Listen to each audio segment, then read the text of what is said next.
தமிழை ஒரு சனியன் என்றான், காத்துமிராண்டி மொழி என்றான். தமிழால் பிழைப்பு நடத்தியவனுக்கு தமிழின் மேலே இந்த கோபம். திருக்குறளை மதம் என்றான், சிலப்பதிகாரம் புழுகு என்றான். இலக்கியத்தின் இதழ்களை கிழித்தவனுக்கு இன்று பகுத்தறிவின் பட்டம் ஏன்? கம்பனை முட்டாள் என்றான், வள்ளுவனை அடிமை என்றான். கவிதையின் கனவுகளை கொன்றவனுக்கு காலம் தந்தது புகழே.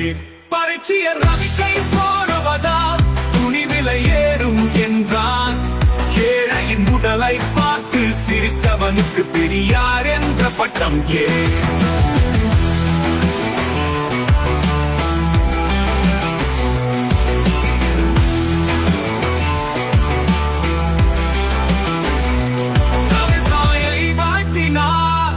கொம்பு முளைக்குமா என்றான்.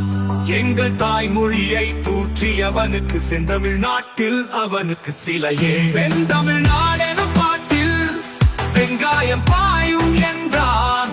சிந்தையில் கசப்பை விதைத்தவனுக்கு சிந்தனையாளன் பட்டம் ஏன்?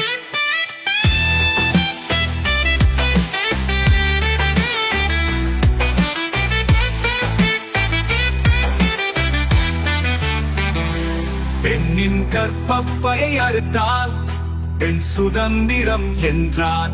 பெண்மையை புண்ணாக்கியவனுக்கு இன்று தந்தையிட்ட பட்டம் ஏன்?